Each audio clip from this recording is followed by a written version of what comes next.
Well, welcome, Alejandro. I am very happy to have you here today. Hello, everyone. This is Millie, and I have for our Transition Talks Alejandro Bisogno with us today. Alejandro is a former top junior player in Venezuela. He received a full ride from Mercer University, and he also earned his MBA from Michigan State University. Currently, Alejandro is responsible and manages all the financial strategy for Novelis. Alejandro, welcome. We're super excited to have you, and we can't wait to hear your transition story. Thank you, Millie. It's an honor to be here and also spending time with you. You're a role model to many of the athletes in Venezuela, and most importantly, a great friend of mine. So happy to be here. It's so exciting because I feel like, we've known each other for a long time. So we've had sort of similar path in the sense that we played tennis up until different stages. And then once we turned sort of 18, our worlds just sort of went in different ways. And then we sort of disconnected and then reconnected recently. But I think one of the biggest things for me is how you transition differently than I did, and that a lot of players did in Venezuela. And I want to really touch on that later on today. But before we get into that, I would like to hear from you. What was your sporting career like? How did Alejandro started playing tennis and why? I'm from Barquisimeto, Venezuela. I started playing tennis when I was 5-6 years old. Both my parents used to work full-time, and my mom was working at a Hilton hotel. And it wasn't a typical Hilton hotel. It was a resort style with a swimming club, tennis facility. And I happened to have a nice coach from Chile that started giving lessons. I started just playing for fun once a week, just to spend time, burn some energies, make sure I stay out of trouble, and leave some people alone at home, like my sister. Over time, things started to get more serious. Played 2-3 times a week. Ended up playing every day of the week, competing in the state tournaments, regional tournaments, national tournaments. And I was able to do some international competition in South America, came to the US to play. And even in Venezuela, we had some good junior international tournaments. There was a tournament that was, I think it was the same level as some of the Grand Slams, like the French Open, US Open in terms of points. So I was lucky to play in that event. And after that, after graduating from school, finishing the junior career, I went into college. Ended up graduating from Mercer University in the south of Georgia. It's a Division I school. I played number 1 for them in singles and doubles, and was the team captain, represented the school. Had a lot of great memories, some tough moments at the same time, but a very good, junior and college experience for me. Great student athlete experiences, I'm sure. Probably a lot different than what it is right now, but overall great to have a full ride and be able to continue your schooling there that way. Yes, for me, it was the only option to get access to a university in the US. My parents couldn't afford paying for school here, so that was always a goal of mine to get a full scholarship and in the US, get a good academic education, and then take life after that. What a great story. Oh, love it. So you went through all the junior pathway, then you went to collegiate. Obviously you graduated, and then what happened? Tell us a little bit how your sporting career ended. Was it your decision? Were you thinking about it, or is it something that you had to put a full stop on it? Yeah, so as I said, my number 1 goal was to go to college, get a degree, finish that. And I didn't have a lot of options at the time. That was the only alternative for me. And if it was up to me, I would play tennis, for the last 20 years until now, but I wasn't going to make a good living out of it. So I was realistic enough to say, look, I need to shift gears, try to pursue another career. And that's where I started to look into, what am I going to do, with the degree? How do I take it to a next level? How do I think ahead, not only the next job, but, several jobs after that, and I'm trying to do a successful career away from the sports. And how was that for you? Just literally in a way, hanging your rackets and saying, I'm done with tennis. I got to move now and not be Alejandro, the tennis player. I got to be Alejandro, the executive. How was that for you? Did you struggle with it? Tell us a little bit about that. Yeah, mentally, it is a little bit of a challenge, right? Because, it doesn't really matter the level that you play, whether you are, top 10, in the world, or an Olympic gold medalist, or a college player. Every day you wake up with the same dream of, I'm going to try to, go to places, right? I'm going to try to win tournaments, get rankings, achieve things. And that is the daily dream that you have, that drive, the motivation to wake up at 4 or 5 a.m., do physical conditioning, train, travel, struggle, suffer, lose, and go back and try to do it all over again. So not having that dream was a challenge for me. I would wake up and felt a little bit empty, right? What do I do now? I mean, what am I chasing every day? The process of just trying to be the best I can in sports is something really beautiful, and I lost it overnight. So that was tough for me. Even if you think about the way I used to dress, right? I wasn't even comfortable wearing pants or jeans. I felt like a fish out of water because my uniform was always a tennis shorts, a t-shirt, and a hat, right? So that can be tough. Yeah, it's great. Wow, great perspective. Did you have a support system around you that helped you through it, or did you pretty much have to do this on your own? How was that for you? So I never had like a structured official support system, nothing given by the university, nothing given by the association of tennis. It was something that I created on my own. My girlfriend at the time, now my wife, my beautiful wife, was always in that support group for me. My good friend from high school, who is a business person these days in Venezuela, was part of my support group. My parents, my coaches from juniors and college, from time to time, I would reach out to them for advice. And this was the network that I used back then to help me make the right decisions. And believe it or not, that's the same network that I use today. Wow. So that plus a couple of key people that I added to my group of advisors, for lack of a better way to say it, that will help me make decisions. Doesn't matter what the decision is, right? It could be at the time getting a job, today, moving countries, right? Or taking different roles, or anything related to a big event in my life. I reach out to that group, and clearly led by my wife. Well, you have the boss, you got to have the boss involved. No, but I mean, great, great perspective, I think, from understanding sort of your loss of identity, right? You've identified with tennis and with the sport pretty much all your life. And, it's gotten you one of your goals, which is to get your education here in the United States. Now that same goal has to be moved to a completely different arena. And how do you, overcome or surpass that? And how do you go forward with it? And definitely having Arlene, who is an unbelievable person, lead your team, your team of advisors, to figure out what was best for you. I mean, I think it's, and I can see it today, you guys, your bond and your relationship is definitely a role model one for us. So, great story.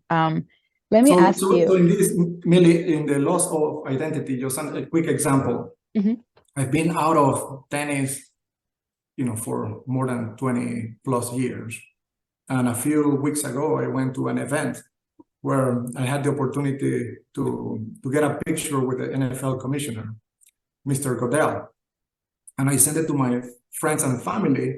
And the first reaction from them is like, oh, does he play tennis? Right? They don't realize that I can interact with him outside of tennis, right? And I have nothing to do with tennis. I've been, out of the world for so many years. So this is a challenge for, not only for me, but probably many athletes that reach higher levels than myself, right? I only went to college. Imagine somebody like you, or somebody that went to the top of the sport. And then shifting gears, I can relate to that and see how difficult it could be. Yeah, no, absolutely. I think, your society gets to know you in a way, and from that point on, you are that person plus that whatever noun they give you. So it's Millie, the tennis player, or Alejandro, the executive. And it's just not only understanding that that's going to be there a while and be okay to accept it, but also having to fight a little bit that lack of understanding that it's also painful to only be known for that. And how can I then push through to then be known as the new me, right? Not necessarily me, the tennis player, or me, the sports or the athlete. It's me now, the executive, or me, the psychologist, whatever it is that you take on after your transition out of your sport. So it's a great point. Great point. So let's move a little bit to what Alejandro is doing right now. So tell us a little bit what you're currently doing, and then we go from there. I have a few more questions for you that are meaty, so I'm excited to hear this. Yeah, so I work on a fantastic company called Novelis. It's a aluminum manufacturing company. We are a business-to-business manufacturing company with about $18 billion of revenue, $1.8 billion of EBITDA. We operate in 9 countries. We have about 33 facilities globally.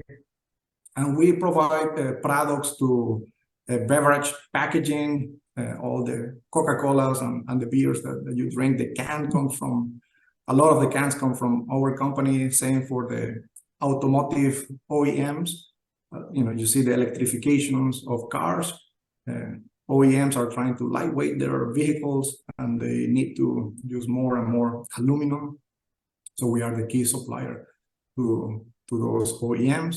Same for the aerospace industry.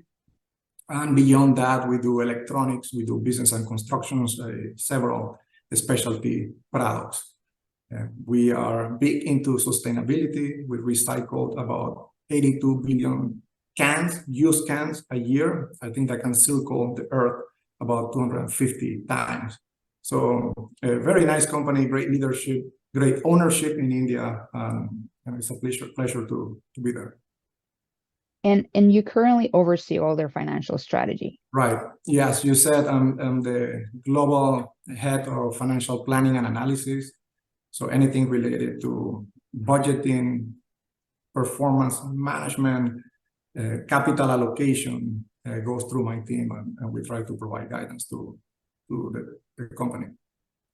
Oh, that's phenomenal. Congrats. Sounds like you are a very busy person. So very exciting. Now tell us a little bit about, how did you find that? How did you find your passion or your new passion after you came out of your sports? You obviously are experiencing different venues to try to come up with your true passion, or have you found it? Is this your true passion? Are you still searching for it? Tell us a little bit about that. Yeah, so clearly I have the goal of trying to be the best I can within my company. It is a passion that keeps me going every day, same as I had for tennis. I was lucky to find that early on, after graduating from college. I had to find a way of making a living. My family, my girlfriend was in Venezuela. I graduated from the US. So I was determined to go back home. I wanted to work for a multinational company. There were a few world-class companies operating in Venezuela. I sent my resume to all of them. I networked big time, as much as possible, right? Trying to get an entry-level job. Ended up having 2 final offers, one from Citibank, one from Ford Motor Company. Ended up going with Ford Motor Company. That was more of a manufacturing, right? That's what I wanted to do. We had a big legacy in Venezuela, and I love cars. So it was a good fit for me. When I joined Ford, I was lucky to have my first manager and group of executives in Venezuela that were expats from the US. So the combination of that plus a lot of seasoned executive in Venezuela gave me a very good exposure learnings with an entry-level job. When they finished their assignment, they went back to Dearborn, Michigan, the headquarters of Ford. And because we connected quite well and they liked the way I used to work, they allowed me or helped me get a job in the headquarters. I went there, spent 7 years learning more from different people. So it's all about, connecting and learning, and that's how I got into my career. Great. So I have a few takeaways here that you've been talking from all of the questions that you've answered. And obviously one big one is goals. So the other one was you wanting always to be the best self that you could be, whether it would be in tennis or in what you currently are doing. Obviously networking is a big one, something that can help you move and find your true passion, as well as wanting to learn and having that exposure very young or right out of transitioning. Anything else that you think you might want to add to that list? Yes, I think curiosity is always important to, similar to a sport, right? And I tell this to my kids, if you're going to go and practice, ask questions, say, what is the best way to move? What is the best way to, hold the racket? What do I do in these situations? It's the same thing, in the business world. You need to ask questions. You need to say, okay, if this is my job, how do I learn that job and this job and the company and the industry and the competitors and the regulations, right? So you can always take it to a next level, be very curious and try to learn, and that's going to make a big difference on your career. I'm a true believer of that. I love it. Now, tell us about some of the transferable skills that the sport or tennis has shown you that you still use and that you will not only in life, but also with your work. So I think all of it. So everything that you learn, and I really mean it. I'm a true believer that everything that you learn in sports, you can transfer to your life outside sports, beyond sports. And I think a lot of athletes probably underestimate the skills that they have. I think, if you think about any sport, but let's pick tennis because we both used to play tennis. If you have a goal or an objective of, getting a top ranking professionally or in college or in juniors, whatever that might be, what do? You go and learn the technical part, right? You know how to hit the forehand, the backhand, the biomechanics. You learn how to move. You do physical training. Then you do mental training. After that, you go and try all of that in competition, right? You go and compete.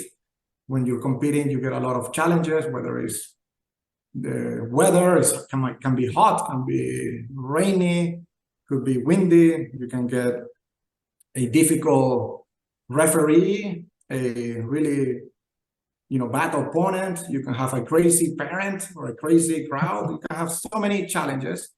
And it is your job to overcome all of that. And you will fail many, many times, right? You will fail, you go back to the practice and you come back and you fail, you go back and you try to improve on that, right? And at the end of the day, without you realizing, you're going to look at your ranking or whatever your goal is, and you're going to see improvement. I guarantee you that if you always, have that process. And if you think about the business world, it's the same thing. Right? I go and try to get a job with a company, and your goal is to, get promoted or take more responsibilities. Let's say take more responsibilities. What do? You learn the technical piece, which is like holding the racket, the movement. That's going to school. You learn accounting. You learn finance. You learn mathematics, whatever that might be. You get into the job and you start learning the processes, you become more agile, you try to add value. You need to have physical endurance, right? It can be long days, you can go through weekends, you can travel the world and be able to present the next day. Then you go into the mental piece. You need to be really tough mentally, right? Like in a tennis match. You need to find ways to say, okay, how do I overcome this situation? You go on and apply all of that into the equivalent of competition, which is you're making a presentation, you're doing a request for an approval for a project, you're doing a debate, whatever that might be. That's the competition. And within the competition, you have a challenge similar to what you have in tennis, right? You can have a difficult manager, a difficult customer, somebody from the government that want to make your life really tough. And you will fail. You will fail many times like you do in sports. And it's your job to go back and try to come back next time and get the approval, right? Whatever you're trying to do. You probably will not fail as much as you do in tennis, right? Or in sports. In sports, you really fail all the time until you win a few. So when you look at the same process, at the end of the day, what do you get? You're going to become a seasoned executive, a seasoned employee, whatever that might be, and you're going to get the responsibilities that you were trying to get at the beginning. You're going to get the title, you're going to get the pay. Whatever you were trying to do is going to come if you follow the same process. So, going back to my initial statement is the same. Everything can be, transferred from sport into business. Let me ask you just an ad hoc question. What has been for you, Alejandro, the biggest skill that you've learned through sport? Just if you could name one, what would that be that you learned through sport that you actually apply every day in your job? It's just the consistency of trying to be the best that you can every day. I love that. Like I love that. Yeah, they say in sports, some people win matches, other people win tournaments. It's the same thing in the business world. Some people come and show up one day. Some other people come and perform on a consistent basis every day. And those are the ones who really make the difference. Yeah. And I think, thank you for sharing that. It's so important for our athletes listening today that is a huge key piece, right? We are, as you know, we're in an era right now where we expect instant gratification. So the consistency point can be a little harder sometimes. And I think it's one of the key skills that a lot of athletes already have that they don't realize that they already have it. Exactly. So I think it's great that you're bringing this up. I also appreciate you bringing up the point about it's the same process. What you use as an athlete, that's what you use as an executive. Personally, I learned a lot when you shared that with me. I hadn't seen it that way when I was starting, as you know, my different roles. I hadn't thought about it that way. I always thought like, oh my gosh, I'm lost. I don't know what to do. This is completely new. And when you put it into that context, I was like, oh yeah, that makes sense. Now I can see it in a different way and I can handle myself differently. Now I have a different view of how to manage and tackle challenges, if that makes sense. Yeah, that makes a lot of sense. Maybe I take it to another level because I'm such a sports fan, but even if I'm in a meeting and I say something that I didn't want to say, right? I make mistakes all the time, right? And the way I think is, okay, this is a double fault, right? You need to win the match, right? So don't get too distracted. This is going to happen, right? And it's the same as you do when you play tennis, right? So. And how important, I mean, that's a great point too, right? Is not being fearful of making the mistake, but how do you recover? Right. I mean, as athletes, we learn that all the time. It's not so much about what you're doing right now. It's how do you recover? How do you move past whatever it is, that challenge or whatever it is, that hurdle in front of you? So another great takeaway. Appreciate you sharing those huge key points. Another question for you, and this one is, do you have any regrets of stopping your tennis career and doing, any regrets of putting or hanging your rackets early, or not early, but in your time, and not being able to continue, being a sports Alejandro, the tennis player? Not really. I mean, I can always go back and say, I wish I did this or that. I don't really spend too much time on it. Clearly, if I, had valued more the mental aspect of the game, back when I was junior, I could have done a lot better. Same on the physical side, right? If you take more time stretching or doing conditioning, I was just playing and playing and playing. And, those are things that, from time to time, I think about it, but not really. I think it is what it is. I don't look too much into the past. Now it's more what are the things that I can do, with my career today, and apply some of those learnings, right? So what is the equivalent of that, thing that I wish I had done when I was younger today, and make sure that I capitalize into my future. So that's the way I think about it. Any recommendations or advice for athletes going through a transition or thinking about transitioning out of sports? Yeah, I think the number one thing is to make sure you give it 100% on the sport, because you will never get that chance back. So it's always good to say, okay, if I'm gonna stop, I'm gonna try 100%, put a timeline, but do it. And once you realize that you want to make the transition, it's important to get the right group of people around you. Doesn't have to be something structured. As I said, the number one recommendation is to get people that like you and love you and want the best for you. I can see many athletes looking into the experts, right? But the experts not always will have, the same interest as your family members, your best friends, your partner. So those two things. The other one will be, don't be afraid to go big and to go outside the sport. Don't underestimate the skills that you have, because you have, phenomenal skills to be applied outside sports. And I would argue that if you stay within the sports, you dilute the skills a little bit.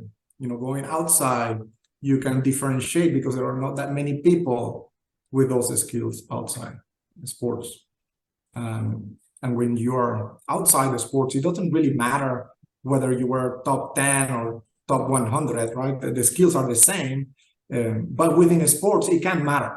So if you stay within the sports, you can do many things right, but the organization that you have can bring somebody just because they have more titles or better rankings. So you can be in a very tricky situation. So perhaps it doesn't apply across the board, but the point that I'm making is, don't be afraid to go outside and to go big, away from whatever you are doing.